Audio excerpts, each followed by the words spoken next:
Hello, and welcome to another fully live episode of our Q&A stream. Today we're running on Hacker Time, and I am Kody Kinzie, a security researcher at Varonis. I'm here today to answer your hacking-related questions and also to go through some of the questions that have been left on the Discord and the YouTube channel. So I wanted to go through and talk about the new Flipper Zero video game module today. And I was excited about that, but you might notice we're starting a little bit late, and that's because I have tried every HDMI cable in my house and every capture card in my house. This thing really doesn't like capture cards, or maybe all of my HDMI cables are bad. I'm not really sure. I'm able to output it to my main screen, and I wanted to share what it looks like for all of you, but I think I've got a backup option that's going to work just fine. So sorry for starting late today, but I really tried to get this video game module working. At least on the stream. When it comes to just plugging it into a TV, it seems to be working pretty well. So yeah, if you have been considering getting one, they're pretty cheap. They seem to be shipping very fast. And I was planning on showing what that looks like. Basically, just imagine like this pixel art kind of scaled up to a big HDMI screen. It looks a little weird, honestly. But yeah, I guess we'll have to see on the next stream exactly what that looks like. Hello. Oh, sorry. It's not HDMI for legal reasons. Sorry. It's just a handsome screen output, I guess we'll call it. Does anybody know of a good MAC address lookup site? Actually, Wireshark has a really good MAC address vendor lookup library. Let's. Hello. I have a hacking cough. Does that make me leap? I suppose you do. You are, in fact, a hacker. Am I late? No, I'm late. You're on time. Good to see everyone today. So, all right, I have the video game module, and if anybody has questions about it, it is based on the RP2040. It's using an implementation to output to a screen that I guess is not, for legal reasons, HDMI. And yeah, it's pretty cool. I got it within a couple days, and I'm going to be testing out other things you can do with the RP2040 module. So yeah, that is something I'm excited about. The other thing I've been messing around with this week is GPS modules. I've been going on a series and talking about all the low-cost, interesting things you could buy on AliExpress that hackers would find a use for. That could be tracking and all sorts of other things. This in particular, you're able to get the exact time from space. That's very useful for some projects. You're able, of course, to track a location. And I've been interested in showing off how easy it is to use some of these really low-cost modules.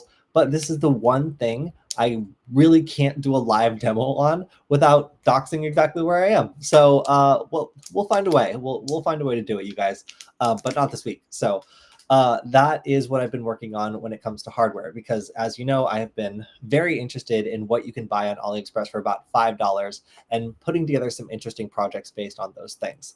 So I wanted to also show off some of the comments. So of course, like the Security Forward channel now has 55,000 subscribers. That's a lot of people. And what I think is cool is we built this community from literally scratch like 3 or 4 years ago. And it's grown through the pandemic when we were all connected remotely. And since then, I've started doing more things. I started going to conferences again and actually seeing a lot of you in person. And it's crazy to me that a project that was so small at the beginning of the pandemic now has reached so many people. So if you have reached out to me, said hello to me, or otherwise interacted with me and let me know that you liked Security Forward, I really appreciate that. This has been a really cool journey.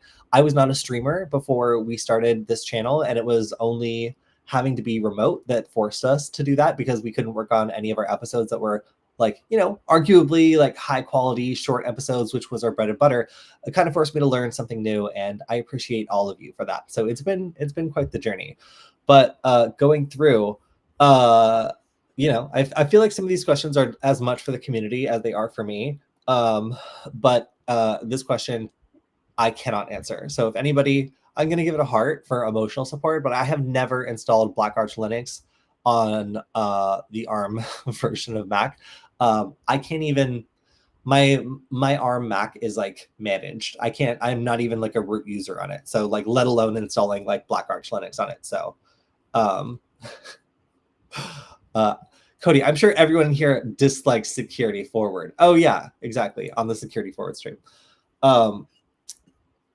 All right. So next up was a comment on the Hackers Guide to the 2023 Hackaday SuperCon. So little inside scoop, you guys. There is a new video that's going to be coming out. I believe I'm going to set it for release tomorrow, and it is covering the C3 conference. So all the B-roll that I was able to shoot, everything that I was allowed to show, we really had to come through and make sure that nobody's faces were showing. We really had to make sure that we weren't showing anything that we weren't allowed to. But I think that we did a really good job. And if you've ever considered going to the C3 conference, my hope is that this video will make you decide to go. So I'm going to be releasing it tomorrow on the Security Forward channel. I really like it. I think it came out super nice. So look forward to that, and you can see a little bit of the best of the C3 conference. And if you haven't already checked out the talks, I did a recommendation on what my thoughts are on the best talks. So kind of in the same vein as a Hacker's Guide to SuperCon, this will be like the Hacker's Guide to C3. Although it's kind of like the American Hacker's Guide to C3, because I assume that most people who haven't heard of C3 like are American hackers. So that's kind of what it's skewed towards, like assuming that people maybe have been to DEF CON but not to the C3 conference. All right, so we also have, it's good to see they're actually blinking these days. Thanks for the years of educational content. Aw, thanks, guys. No, I love going to these conferences so I can share what's beautiful about them, and so that I have an excuse to talk to all these wonderful, smart, cool people. So yeah, I absolutely love going to these things, and getting to make these videos about them is a joy. Any hacker events in New York City? Yes. So I'm going to be going to Queens this year to go to HOPE, Hackers on Planet Earth. So my hope is that I get to do a bunch of workshops there this year. And it's always a lot of fun working with our friends there. We know a lot of people from HOPE who also go to C3, and they are all wonderful, cool people that are, yeah, just lovely to work with, and have made it very easy for us to teach a lot of people. So at C3, we ended up teaching like 175 plus people. So if we can do anything close to that at HOPE, I will be very happy. But there's also just some good hacker spaces in New York. I've been to Hack Manhattan because I was staying in Manhattan, and it was not very far from my hotel room. So it was literally like a 5-minute walk. And I immediately made a friend there and had a really good time. Everybody seemed cool. The space was really welcoming, and they do a lot of events. So, or like have open nights pretty frequently. So if you don't know of any specific, like, I don't know, like conferences or anything you want to go to, then just check out one of the local hacker spaces. Because I see Resist NYC is also a hacker space that I really want to go to and was planning on, but it's in Brooklyn. And I was in Manhattan and I was like, I'm really lazy and I don't know this area well, and Ubers are expensive. So I ultimately decided to go to the one 5 minutes away walking from me repeatedly. And I think that was actually probably a good call.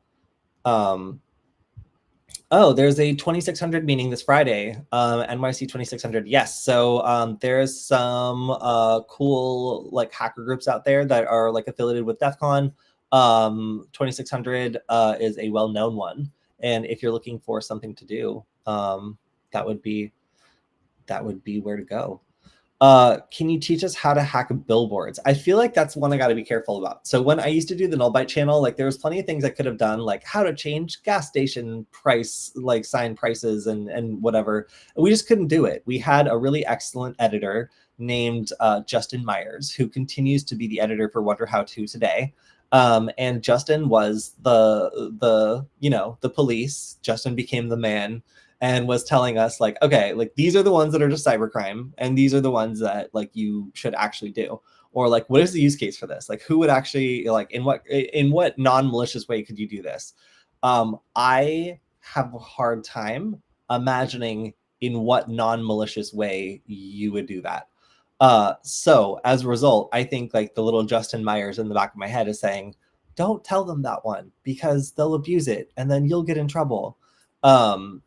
Just because, like, you know, how many, like, I can't give you an example of billboard. Basically, for me, it's like, if I can give you a lab or an example to work with, then I don't think it's an issue. You know, you can safely practice it and there's no question. But if I just like teach you how to like, like hack into a billboard and like change it arbitrarily, there's no like fake version of that for you to practice it on. It's like either the real thing or nothing. So I tend to hesitate on that. That being said, I don't have any special knowledge on how to do that. I just know that with the flipper, you can affect like what the prices like look like, but it doesn't affect the pump. So like there is a way to potentially like affect what the sign says, but it wouldn't be what you actually pay because there's no way to interface with that system. All right. Also, hello, James. Hello, name. Hello to everybody else in the chat. I am seeing all of that, and I am here to answer your questions. Oh, I'm in Manhattan. I can show you around next time. Oh, that would be super cool. Yeah, I stayed there because Varonis has an office in Manhattan, and it's really beautiful, honestly. It has like an incredible view. So I got to stay super close to there for a company event, and the second it was over, I booked another several nights, and I got to know the hacker side of Manhattan. And I have to say, going from like a marketing conference to like a little bit of urban exploration with some like cool hackers I just met was exactly the balance I needed to really enjoy New York. So I had a really good time there. I hope to be back soon, and because Varonis is based there, I imagine I'll probably be back this year. So I will let everyone know well in advance. I actually got to do a stream in Varonis's like super fancy like corporate like office there, with like the city of New York as the background. It was super bright, actually. I had a hard time seeing the screen, but it was really pretty. So yeah, hopefully I get to do it again.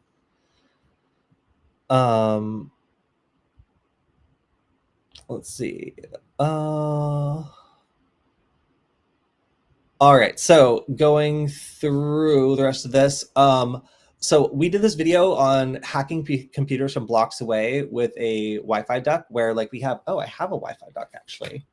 Rare.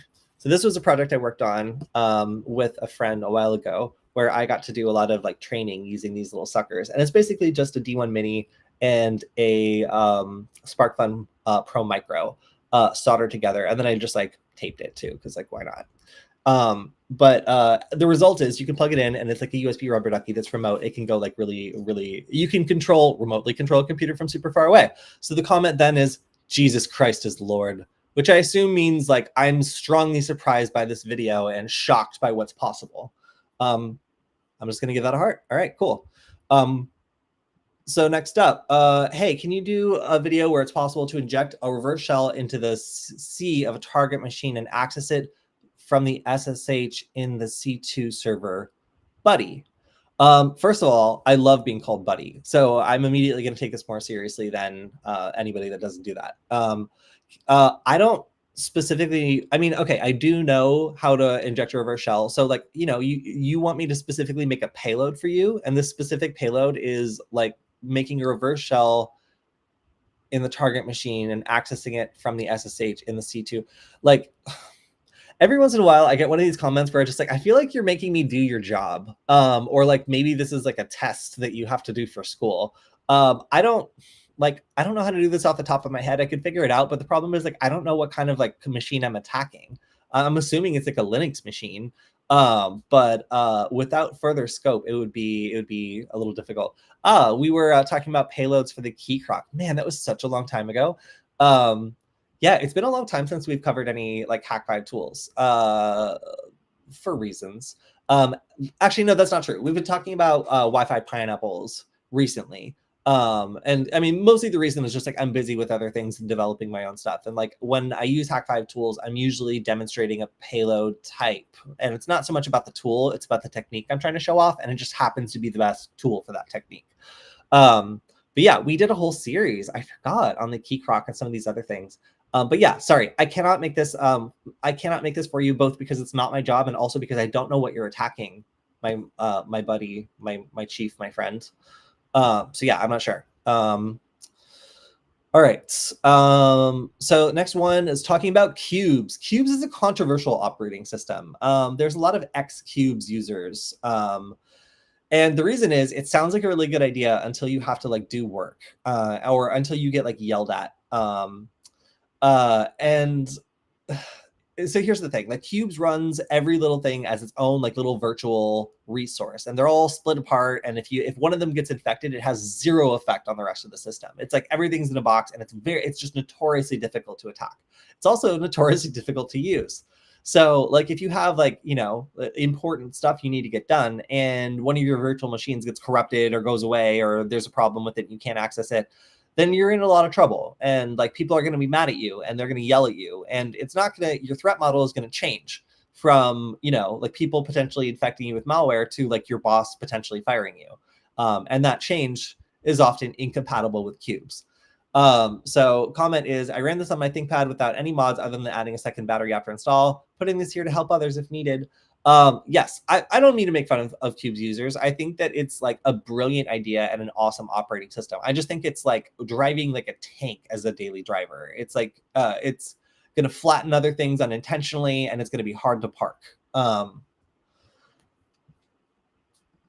James has to go. Goodbye, James. We will see you next time. I will be back on Friday talking about all the various cyber news this week. How to build strong scripting experience. That's a really good question, actually.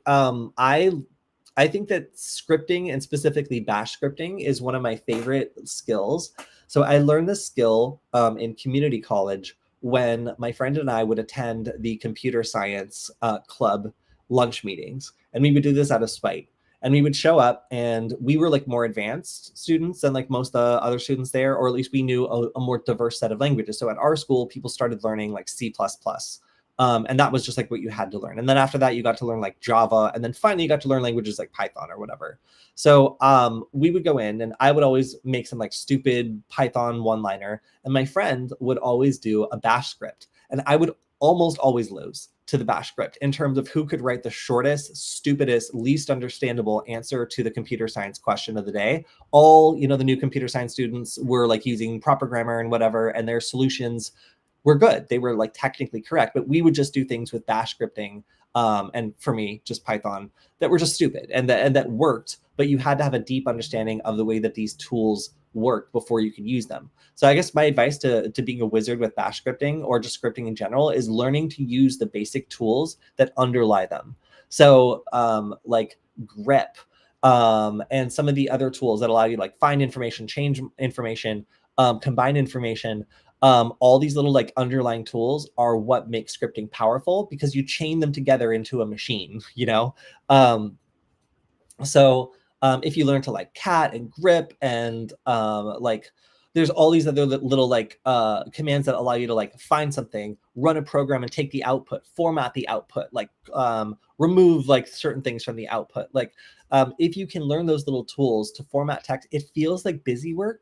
Like I know sometimes to fully learn what cat does, or like find out some of the things other than grip for like changing or formatting data. But if you can make something that, like, for example, fires off a web request, like receives like JSON data, formats it, and then outputs an answer, like that's a pretty short bash script, but it allows you to chain things together and learn how they work. So my advice is just like make convenience tools with bash scripts to learn how they work. I personally learned most of what I know about scripting from like trying to make GIFs, or trying to make other processes where I had to use a command line tool to like open something and format something and put in like some variables and whatever. And I'm like, I could just make a bash script that basically takes two inputs and then does all of this for me.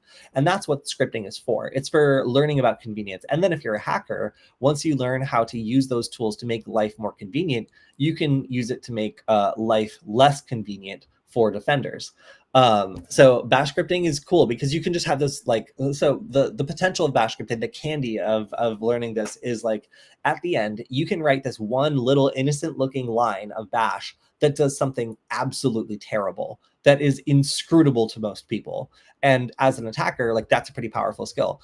As just a life thing, it also means that you can take a problem that would make a normal person's eyes cross and write a bash script to automate it and do it, you know, over and over and over again with very, I would say like the process of like taking something manual and writing a bash script for it is extremely satisfying. It's like, in my head, it's like right up there with like designing a circuit or like soldering something and having it work. An example would be, for me, I flash a lot of microcontrollers, like these little guys right here. So like something that I have to do is plug them in, use a tool to erase them, and then once they're erased, like upload a different file, and then like check the hash and then report back whether it worked or not. I can do that with a bash script. And of course I could like do each step, but if you forget one, it really messes everything up. So condensing like 4 or 5 steps into a single step is what scripting is all about. So that's kind of what I'm talking about. If you can take a process you do in the command line, or even try out just playing with a couple things in the command line and write a script that automates them, you'll begin to understand why scripting is powerful, and it'll open your mind to what other tools you might want to throw into your Bash tool kit. This is what's crazy to me is like, as a CS student, they never taught us Bash scripting. You know, they never taught us Linux. They taught us like C++, and they made no attempt to really talk about operating systems or anything. And as a result, like my friend and I, when we would go to these computer science like lunch challenges, we would just smoke all these students because they just didn't have any background in using already created tools to accomplish something simple. So if like, you know, if the challenge was like format this string in a certain way, there was like 2 Linux tools that would do that exactly with a single argument. And we were always so much faster to do it. So that's just my example of why Bash scripting rules. Is if nothing else, you can just completely ruin like a computer science challenge by like submitting a Bash script that like does what the challenge prescribes, but is like way shorter than any other answer in basically any other language. So I like that a lot.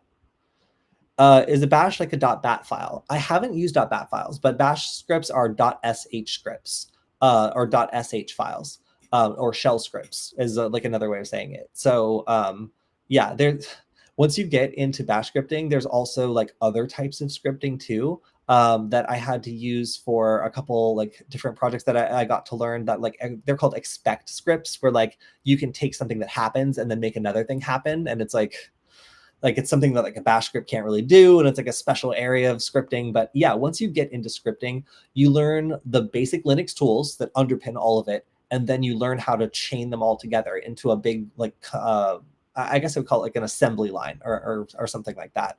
So I have to say, like as a hacker, bash scripting and networking are like really high up there with what I consider to be core skills. So if you haven't brushed up on your bash scripting, the second that you start making bad USB payloads, basically, like suddenly you become very interested in bash scripting, because the second you, let's say that you get a second's worth of access or 2 seconds worth of access to someone's computer with your like bad USB payload, with your USB nugget, you plug it in, you run a cat scratch command, which is our scripting language, and it pops open a terminal. Like, what's the fastest thing you can do to gain persistence on the computer? Like, it's almost 100% going to be some sort of bash script.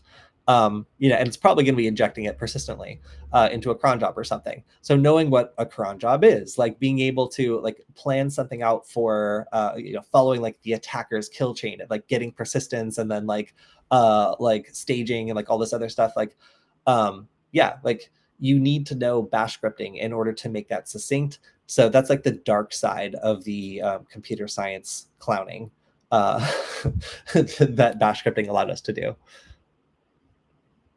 Bash usually means Linux. Yes. Oh, okay. I would say that .bat batch files is the same thing, but for Windows, basically. Okay, cool. Yeah. So I don't have a lot of experience with Windows when it comes with scripting, but I know that a .bat file is a risky thing to click on a Windows system intuitively. I just feel it.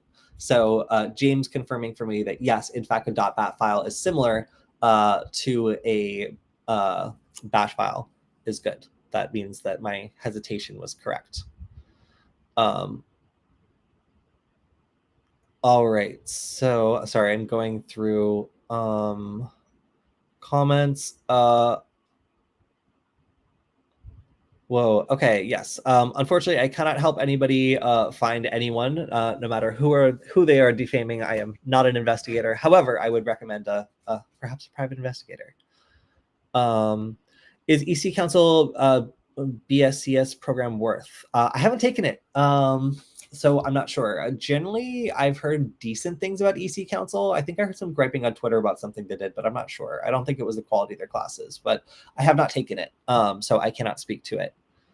More like a PS1 file. Hey, okay, yeah, so that's something I do know. So PS1 file is like a PowerShell script. So I guess the other type of scripting in Windows would be PowerShell scripting, and that I know is like extremely valuable, and like red teams learn how to use it all the time. So yeah, like the Windows version of like a .sh file to me would be like a PS1 file, which is like a PowerShell scripting file, and like PowerShell is very different from Bash, and like it's very verbose. Like I feel like Bash is such a succinct, like easy little language to learn, whereas like PowerShell is so intense. It's just so long. Um, I don't know. I just had a much harder time learning PowerShell. But if you have a Windows system and you want to learn scripting, and all of my talk about like Linux and Bash got you excited, but you want to do it on your own computer, then ignore my griping and just check out like PowerShell scripting. And I think you'll find that there's a lot of resources out there to be able to do a bunch of crazy stuff via PowerShell. I know that also, like I think that like Windows was getting like Bash or something like that, but it's just a wrapper for some other command. There's some other like command line thing that's attempting to happen on Windows, but I'm not sure how much the emulation like actually I believe it wasn't really being emulated that much. It was just a wrapper for some like other Windows thing. PowerShell is powerful and yet lacks and or functionality, which is bizarre and hilarious. Yeah, that's what I found frustrating about using PowerShell. Is I have a couple tricks that just are intuitive with writing filters or like writing Bash scripts that are pretty universal. You know, you can use and or like the or pipe to like specify how rules correspond to each other, and like make evaluations basically. And like if PowerShell doesn't support that, it makes it pretty hard to do some of the things that I do just like very naturally with the Bash script. Huge a respect love from Pakistan. Thank you very much. Some people are saying PowerShell is more equivalent to Bash. I would say in terms of, yes, I would tentatively agree with that, just in terms of what red teams tend to use it for. Like like a PowerShell and a Bash script have the same like threat impact potential. Like in my assessment, usually if it were to be attached to an email or something, I would like open it with extreme caution or in a sandbox, because it's about to automate a bunch of stuff. And unless I open it and I can like read through and see exactly what it's about to automate, I want to know exactly what those tools are and what they do. And if I don't know, then I should not run it. PowerShell and Batch are not nearly as powerful as Bash, but the same overall concept. Yeah, exactly. So if you're a Windows person, you're kind of like splitting between PowerShell and Batch, and then there's also like the actual Windows command line. Windows is confusing, you guys. I swear, it's just one terminal, like for the most part, in like a Linux system, and then Windows has all these like options for like different ways you could poke at the computer. It's kind of cool though. I've seen like ducky scripts or cat scratch scripts written for like Windows command line, and then I've seen lots of them that are targeted at PowerShell, and that's just because like PowerShell is going to be the fastest way to like pound out a bunch of commands that do bad stuff, like with minimal like resistance from the computer. So yeah, there's still a lot there. I think that's interesting and cool to learn on Windows. It's just not as unified, and that's a bit confusing for beginners sometimes. Batch is CMD. Okay, cool. All right. Here's a great question. What interesting things have you ever found war driving? So, oh man, I found so many interesting things war driving. I found out that all the trains on the LA Metro have a vulnerable WEP like network that's like a hidden network that all of them are broadcasting. I don't know what they're connected to, but there's just some like extremely vulnerable network connected to like every well, it used to be the Red Line train in Los Angeles. Now I think it's like I don't remember what line it is. Let me think what else.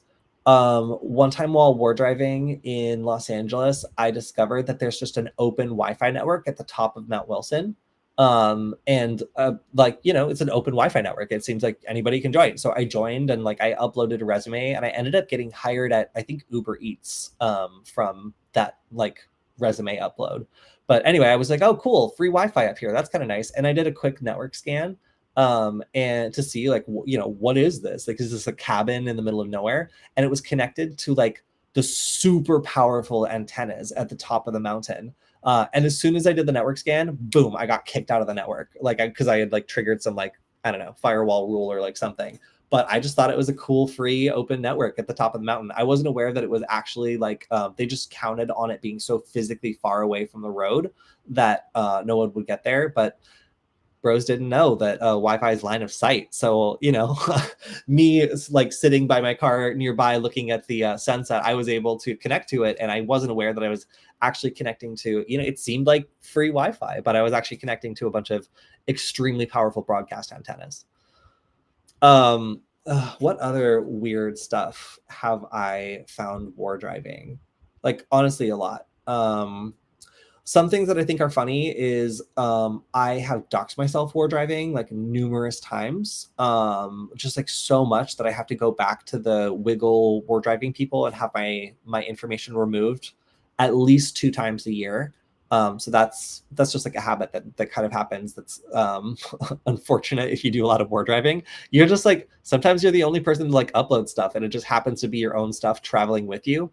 And that is truly unfortunate. Like, for example, if you turn on your hotspot at any point, also while you're war driving, it usually just captures that, and you're just recording everywhere you go. It's goofy. And I've seen other people do this by accident too. So it's kind of like an interesting reverse tracking technique where like you've accidentally turned on your hotspot and run around with it and like recorded your whole day to Wiggle Wi-Fi. So of course that's just like if you're uploading data to a public server, but I just think it's funny that I have on multiple occasions uploaded my entire route to Wiggle Wi-Fi, made it super easy to tell where I've been.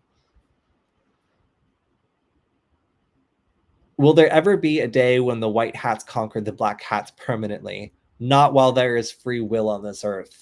But I mean, I think with AI, I would say that if the white hats unleash some sort of Terminator that like suppresses humanity, like, you know, the Matrix style, then yes, I believe that until Neo comes around, the white hats would have conquered the black hats permanently. I think honestly, like, you can't stamp out criminal activity and you can't limit access to technology to the point that these attacks aren't possible. So planning for them is really the only thing you can do. And it's like, I don't know, man. This is just life. Like, organisms compete for resources. If one of them is exploitable, like, you know, the attackers evolve to, you know, take advantage of the weakness that's there, and like they use whatever tools are at their expense to, you know, learn and adapt. As long as that process is ongoing, it's going to be really difficult to have a lock on, you know, having perfect security. It's just not really possible. Again, AI might be changing this. Like, that's where, like, honestly, the like divide between people who have access to vast amounts of resources like AI and people who don't might actually lead to a period of time where like white hats are kind of like much more able to defend. But I think that as soon as those AI tools go over to the dark side, then like we have the same situation all over again. Only it means now that you have to level up your defense by far, because defaults aren't going to cut it and you can't afford to make any mistakes, because somebody can just stick like a, you know, a red team AI on you and have it test all the different things that you could have done wrong. And if you made one mistake, then it'll get you. Like, that's the future we're looking at.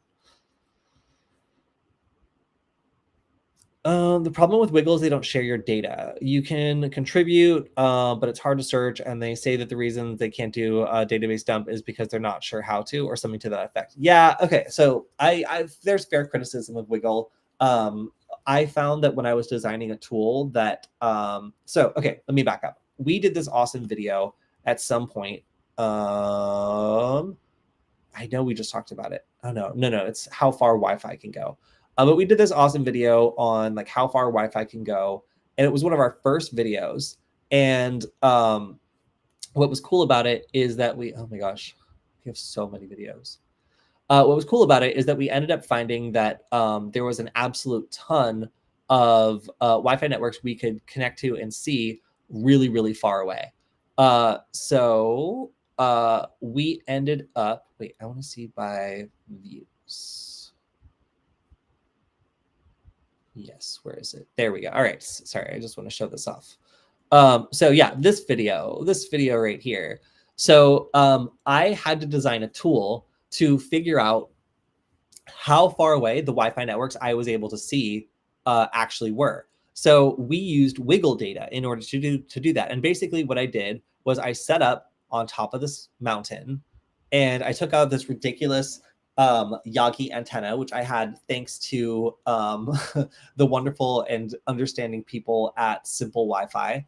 And I used Wireshark to capture as many beacons as I could from all over the city. So I used an omnidirectional antenna, and then I used the directional antenna. And this is still one of my favorite projects I've done. So in order to make this work, I then had to take all of the MAC addresses of the networks that I saw and run them through wiggle.net and try to get a geolocation. So if those networks had been seen by Wiggle before, then it would return the location, and I would be able to tell the distance between me and that point. So here's it actually in motion or in action. When I click on any of these networks that I get a positive result on, I also get the distance from how far that network is from the observation point. So this one right here is 5.34 miles. So that's pretty incredible. But in order to make this work, it was really difficult. I had to contact them a couple of times because I was getting rate limited really hard. And what was interesting, a lot of this was my data. Like I had uploaded this data because I am in the top 100 contributors to Wiggle. Yes. I was wait. Okay, I want to be accurate. I think I'm in the top 200 contributors. Don't quote me on that. I need to check my account. It's been a minute.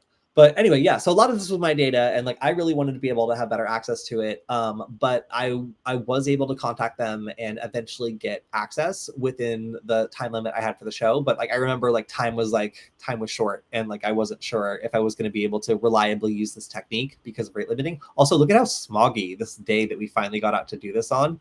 Like we were like, yeah, we'll use the cinematic LA landscape to make this video really interesting. It didn't really go that way. It was actually very smoggy. But yeah, so that was my problem with Wiggle, is that I wasn't able to access in some cases my own data to verify how far something away from me was. I think that if they're willing to make the data more available to researchers or easier for researchers to use, that would be a huge benefit and kind of like an incentive to provide more information to them. I myself have provided a ton of information to them, and I'm able to pull down a very large database of my own observations, which eventually I would like to make public or find ways to sanitize and then release for people to do research on, just because I have so many examples of Wi-Fi environments in so many places. But that data is also scrubbed on their server of certain things. So for example, you can't stalk someone from a tire pressure monitor on their car using wiggle.net because they scrub out Bluetooth data, or at least they scrub out identifying Bluetooth data that could allow you to track someone down. So there's other privacy issues I have with Wiggle. I have accidentally created networks sometimes or links between networks where I was able to have one of my microcontrollers. I powered it on, I typed it into Wiggle, the MAC address, and I could see all the places I had used it to teach classes. And I was like, well, that's weird. But I remembered I'd accidentally been creating a record of where I was going. And when I ran this microcontroller, it was just a hotspot of classes that I had taught that year.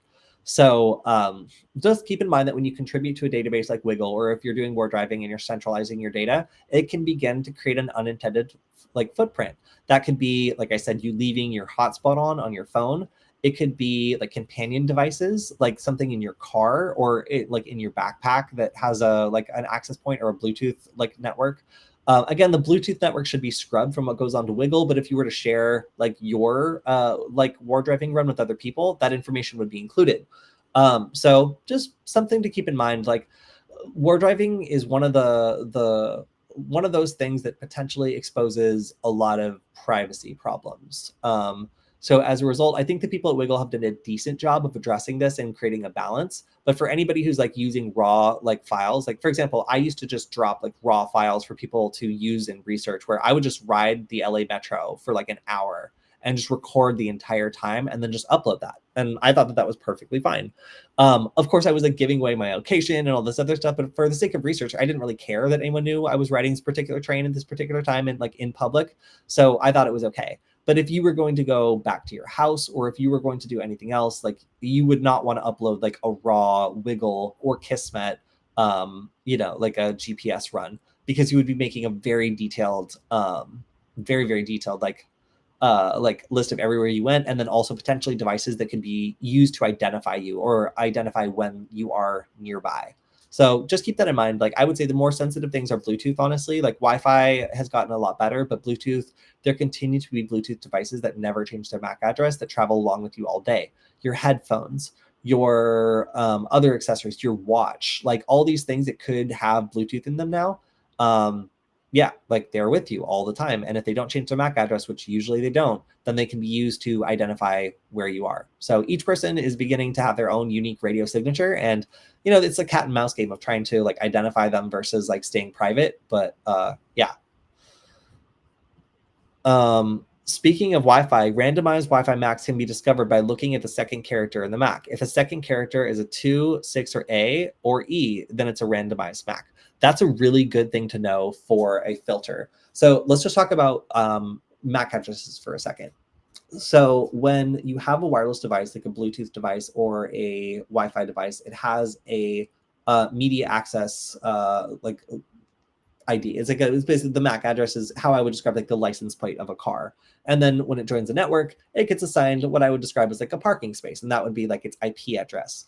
And generally in the scheme, like it's going to display the same like MAC address each time it joins, and it will get a different parking space according to what's available. And that's how this networking thing kind of works.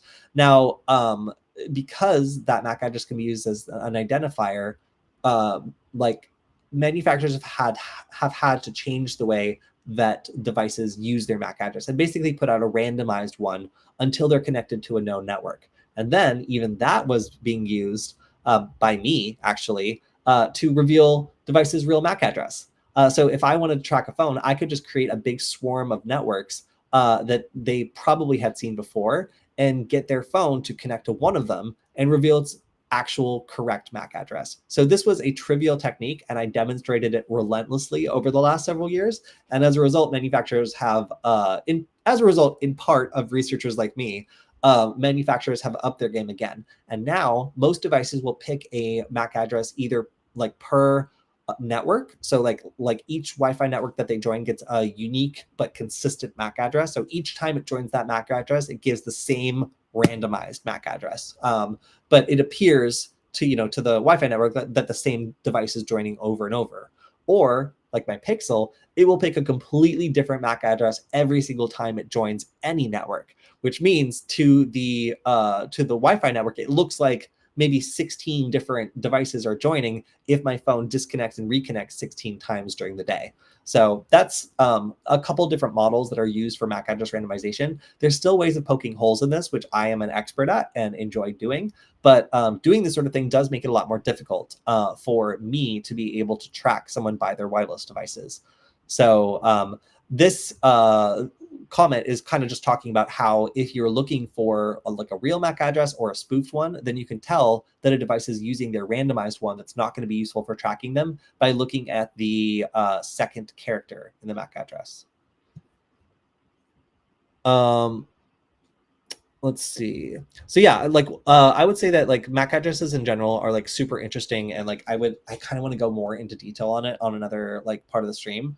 But yeah, like the ability to poke a hole through MAC address randomization is a subject of intense debate because it basically enables tracking. And there were like department stores that were so bad at this, and they are so bad about this that they were sharing data between stores and like tracking your entire visit to various stores and like storing that information in a profile. It was really like it was only fairly recently that manufacturers started doing something about this. So this was an extremely viable tracking technique up until pretty recently, and even now there's still ways of getting around it, but it takes like specialists to kind of like figure out like the best ways of doing so.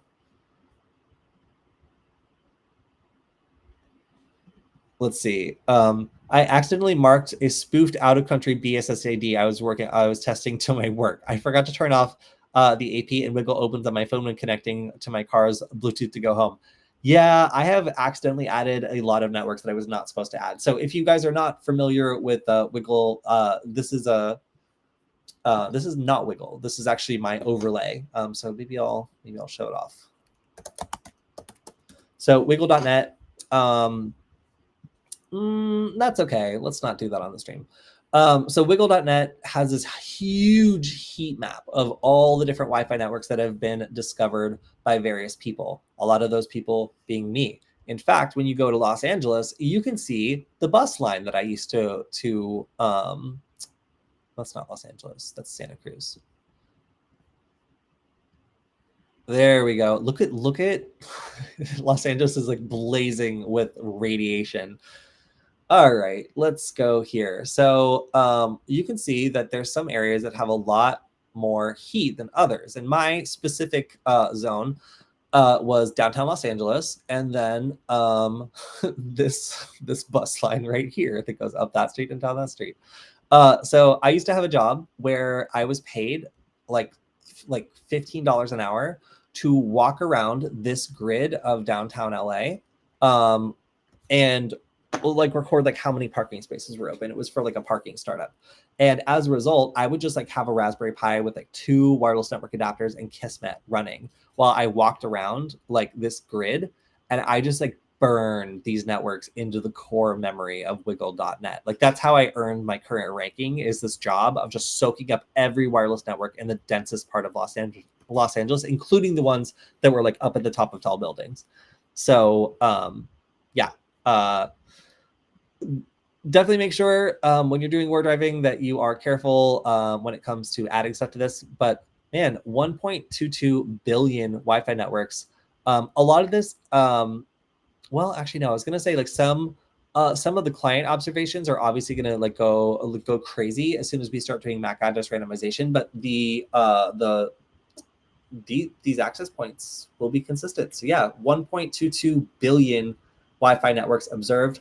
But let's put a caveat in it. Like there might be some instances where like hundreds of networks are getting added that are completely fake, and I am responsible for this as well. So how am I responsible for inflating the count of Wiggle by potentially hundreds, if not thousands of networks? Well, I have been using tools in my research that create fake networks with randomized MAC addresses, and I can create hundreds of them at a time, and I can use these swarms to basically figure out which networks people have joined in the past by judging the reactions that happen when I create those networks. So there are probably a good amount of networks in here that I've committed that are completely fictitious, generated by microcontrollers randomly, and they are basically me like doing fuzzing attacks against like random nearby wireless devices to see which networks trigger them to do something interesting. So not all these 1.22 billion networks are real networks, I regret to say, but the research here I think is still really interesting, and like, being able to see the types of like Wi-Fi encryption over time. Let's see, where is WPA3? Oh yes, where WPA3 is right here at 1%. So this is when people are like, is WPA3 going to end Wi-Fi hacking? It literally only affects like 1% of all cases observed at this point. So of course this isn't adjusted for like how many of these networks are still in service. So that's just like, like of all time, I think. But still 1% of networks using this type of encryption. So you can see, I think that this is adjusted for like live observations or something within a period, because you can see like these ones like die out over time. But I just think it's crazy to me that like we've had this standard for I think 3 years now, WPA3, and we're at like 1% of observations. Yeah, I have to say this is a pretty interesting number to me. I really thought it would be higher. I thought it'd be like 10-20%, like not 20%, maybe like 10% at this point. So I was off by a scale of 10 on this one in terms of like how many networks are actually protected by the latest type of encryption. Thanks a billion. Oh yeah, so here's so looks like email verification model is now necessary to registration. But again, like there's lots of interesting data here, and frankly, like if you want to, so here's another thing that this is useful for. Like if you want to create a simulated wireless environment, so imagine spoofing the exact Wi-Fi BSSIDs. Let me put this up. SSIDs, the amplitude of each network, in order to do full indoor GPS A. Yeah, so a GPS or assisted GPS is something where your phone uses the position of nearby wireless networks or the signal strength to determine where you are when GPS isn't available. So if you've ever tried to use a GPS module, you've probably noticed that it doesn't work indoors, but your phone does. And the reason that it does is that those Google like Street View cars that were driving around were also recording the wireless networks that they encountered. And now, because they know the general position of all those wireless networks, since they did their own little wiggle thing, they can determine where your phone is and give you a pretty accurate GPS position as a result. And that's called assisted GPS or a GPS. So if I wanted to, what I could do is, let's say that I want to pretend that I'm over by Rockwood Street. Okay. I could zoom in here. Is it going to tell me network names? Or do I have to log in? The idea being, if I zoom in here and I see like what these networks are called. Oh, wow. Yeah, they have started gatekeeping this data. Wiggle Bros, come on. Like, let's be cool. Like, I don't want to have to log in for this demo.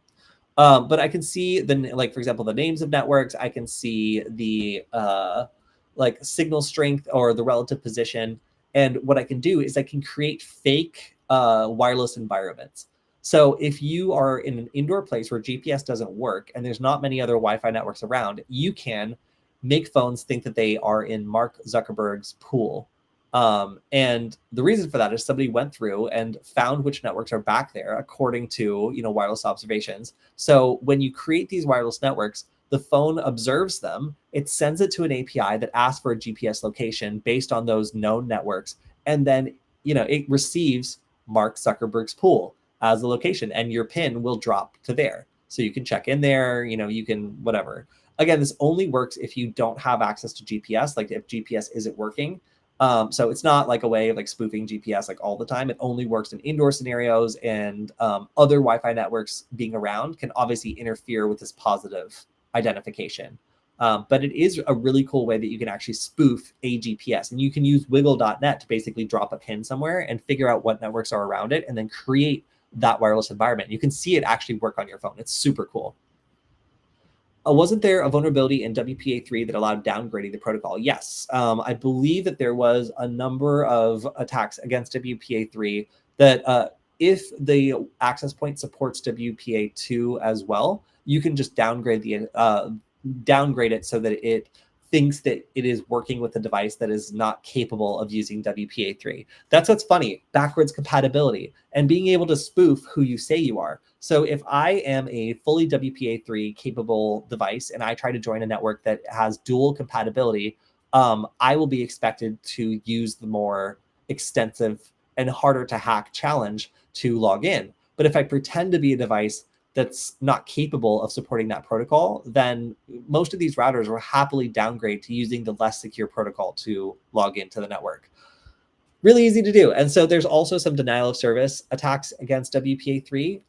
So basically the problem is like you have this protocol that, oops, I think I selected the wrong one. Yeah, there we go. Sorry about that. This new protocol is more expensive on the processor than the old one is. So it uses like an elliptic curve cryptography like algorithm to figure out like whether or not the supplied key is correct. And as a result, it actually can crash the router if you send too many authentications attempts. It basically ties up all the resources and causes it to not be able to accept any more. So you can just send like a reasonable amount of connection attempts to a WPA3 device. And unless it's patched against this, the initial versions of WPA3 were able to basically use so many resources on these constrained devices, the router, that they were not able to process any requests, and it was effectively a denial of service attack.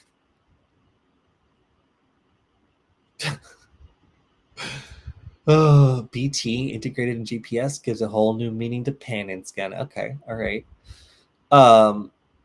Do you have a video for this creating fake Wi-Fi networks to figure out what people have connected to in the past? Yes, I have a class about it. I have a video about it. So the technique, or I guess what I coined as the name of this technique, is a beacon swarm.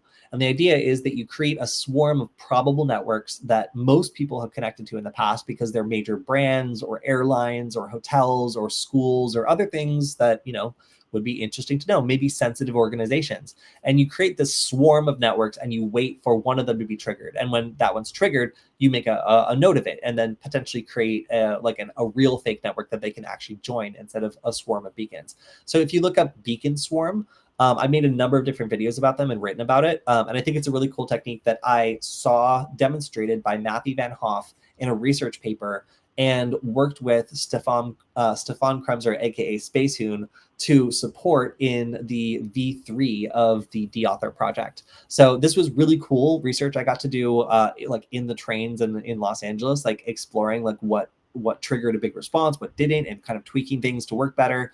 And the results were really interesting and cool. So look up Beacon Swarm, but I will see if I can perhaps find that. I think that we are almost through with time, but let me see. Oh yeah, okay, cool. I'm so proud of that. It actually comes up as like the first result. Let me turn this back on. All right, so I wrote a who's Toolify.ai? Oh, it has my information. Oh yeah, look at developed by Spacehoon. Is this like a literal like someone's charging like a what? Okay, I don't know what this is. I don't know what this AI tool is. It's just taken my my YouTube video and like literally translated it with that. Like that's not how that's Hoon is spelled, but okay. Anyway, so I wrote a Nullbyte article on it, and then I also made this video on it. Is it on Nullbyte? Where did I put this? I bet it is on Nullbyte. Oh, it's me. Yeah, so this has 1.1 million views.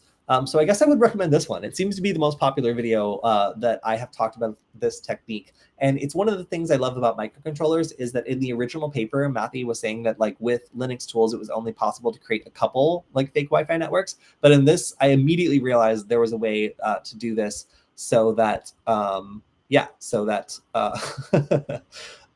it looks like there's a ton of fake networks that are juicy, interesting networks, but there aren't really. Wow. People have been keeping track of me blinking for a very long time. All right. All right, cool. So that is just about all I have time for today. I have a bunch of tools that I'm going to talk about on the Friday stream. I have this that I unfortunately wasn't able to show off today just because it didn't friggin' work. But you know, you can still see what my flipper looks like. This is my flipper. You know, they still have the Q Flipper app, and it's not exactly the same, but you can see that little guy, you know, working on soldering and whatnot. I don't really know why I wasn't able to get the HDMI output working. I really worked on it hard for like half an hour, and it was just not happening. But if I do get it working, I'll be talking more about the Flipper video game module. And I also have to give our friend Davis a shout out. So Davis made an awesome beginner quick start guide for the Wi-Fi Nugget recently, and he also made this really cool smoke grenade for like movies and sets and such, and it's so incredibly cool. Like I just like love the design. I like the video a lot, and also PCBWay sponsored it. It's got like a little fan to like kick out the smoke. I don't know. I'm enchanted. Like I think it's super cool. So if you're looking for an interesting and awesome design, some of our content creators are making some really cool stuff. And aside from the awesome Nugget Quick Start Guide, this is also something I'm excited to try out myself. All right, and per always, I have to give a big shout out to Varonis for having the wisdom to allow us to continue to hang out with each other every week, talk about these fun topics, and answer your hacker questions. If you want to support the stream, you can let them know that you still want the stream to go on by going to varonis.com/Kody. That's KODY. They do check to see how many people go each week, and it helps us continue to make the stream for you and justify our own existence. So I have a lot of fun every week. I also get to go to conferences to meet all of you. So yeah, we are looking forward to the RSAC conference happening in 10 weeks. 10 weeks. So yeah, if anyone is planning to go to RSAC, please let me know. We'll hopefully be shooting some video there, and just thinking about how that's already coming up. This year is going by so fast. So 10 weeks, we'll see some people in San Francisco, I'm sure. But yeah, good to see everyone, and I will see everyone again on Friday. Well, where I will probably still be floating in the void. I'll still be in Los Angeles, making my triumphant return on Saturday. So I will see everyone on Friday. Goodbye, y'all.